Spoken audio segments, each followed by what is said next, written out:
Bonjour à tous, où que vous soyez dans le monde, merci de regarder Kivu Morning Post TV. Bienvenue à suivre l'actualité internationale de ce jeudi 21 août 2025. Nous allons revenir sur les États-Unis qui ont appelé hier mercredi 20 août 2025 à la tenue d'une réunion d'urgence du Conseil de sécurité des Nations Unies sur la République démocratique du Congo afin d'examiner les atrocités commises contre le civil, y compris par les rebelles de l'AFC-M23. Cette initiative intervient alors que les organisations de défense des droits humains multiplient les alertes sur la situation. Suivons ici les explications avec Jospin Hangui. Dans une déclaration diffusée par le Bureau des Affaires africaines du département d'État, Washington dénonce des violences inacceptables et appelle toutes les parties au conflit à respecter le cessez-le-feu prévu dans la déclaration des principes signée à Doha entre Kinshasa et l'AFC-M23. Les violences visant les civils dans l'est de la RDC sont inacceptables et nous demandons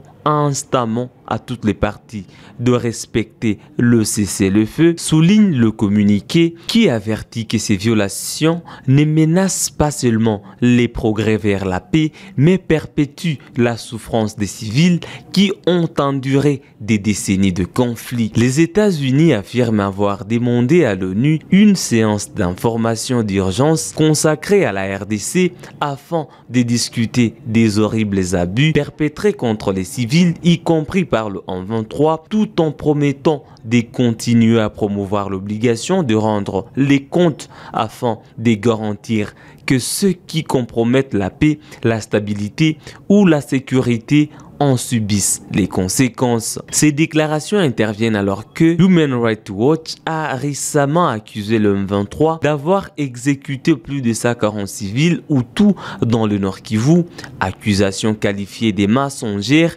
non vérifiée et politiquement motivée par la AFC-M23. Dans un communiqué publié le 20 août, le mouvement rebelle a rejeté ces rapports accusant à son tour Kinshasa et ses alliés d'être responsables des massacres dans la région. Et en séjour officiel au Japon pour prendre part à la TICAD, la conférence internationale de Tokyo sur le développement de l'Afrique, Madame Judith Suminwa, première ministre de la République démocratique du Congo, a rencontré hier mercredi différentes personnalités, notamment Mohamed Ali Youssouf, le président en exercice de l'Union africaine, le premier ministre égyptien et certains responsables du commissariat des Nations Unies pour le réfugié pour discuter de la situation à l'est du pays impliquant différentes négociations de paix qui sont en cours à Washington et Doha, ainsi que le rapatriement de réfugiés entre la République démocratique du Congo et le Rwanda. La Commission de l'Union africaine joue un rôle important et se prépare également à pouvoir accompagner tout le processus de finalisation d'abord de l'accord de Washington et ensuite le processus de mise en œuvre de cet accord. Lors de la dernière réunion SADC East African Community, il a été question donc de pouvoir mettre la Commission de l'Union africaine en tant que, je dirais, comme disent les anglo-saxons, dans le driving seat. Ce soit la Commission qui puisse piloter tous les processus. Nous sommes en train de mettre en place un secrétariat à Addis Abeba. Et donc, les facilitateurs qui ont été choisis vont rapporter au président Faure, qui est le médiateur de l'Union africaine, et la Commission est là pour pouvoir accompagner le processus. Voilà un petit peu, globalement, les fonds de discussion que j'ai pu avoir ce matin avec son Excellence Madame la Première ministre. On participe à toutes les initiatives. On a été à Washington, on fait partie des différents comités qui ont été mis en place. L'Union africaine a été invitée également à Doha. Dès le début du processus, nous avons insisté pour qu'il n'y ait pas de prolifération d'initiatives qui ne servent pas l'intérêt de la cohérence et surtout une certaine forme de synergie qui est nécessaire afin de construire la confiance. D'abord sur le terrain, faire en sorte qu'il y ait un cessez-le-feu, arrêt des combats, des hostilités et ensuite faire en sorte aussi que s'il y a un accord maintenant qui est en gestation, que cet accord puisse être mis en œuvre. Et pour qu'il soit mis en œuvre, on ne peut pas faire l'économie de l'implication de l'Union africaine. Nous serons ceux qui seront là pour aider à mettre en œuvre cet accord. L'idée pour nous, et notre mandat et notre responsabilité, c'est de faire en sorte que les réfugiés puissent rentrer chez eux de manière volontaire, dans des conditions de sécurité et dignité.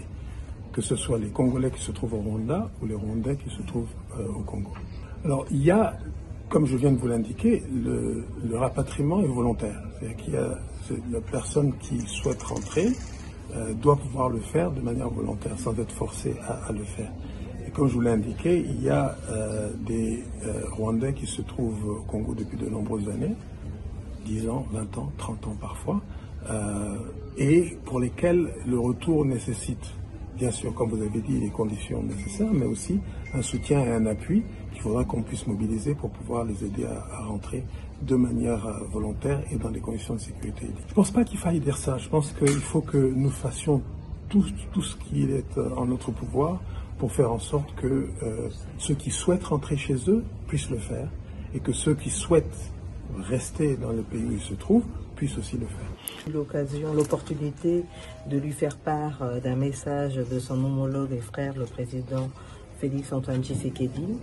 Et nous avons évidemment passé en revue la situation sécuritaire du pays, le processus de paix qui sont en cours aujourd'hui, non seulement l'accord de Washington, mais le processus de paix à Doha.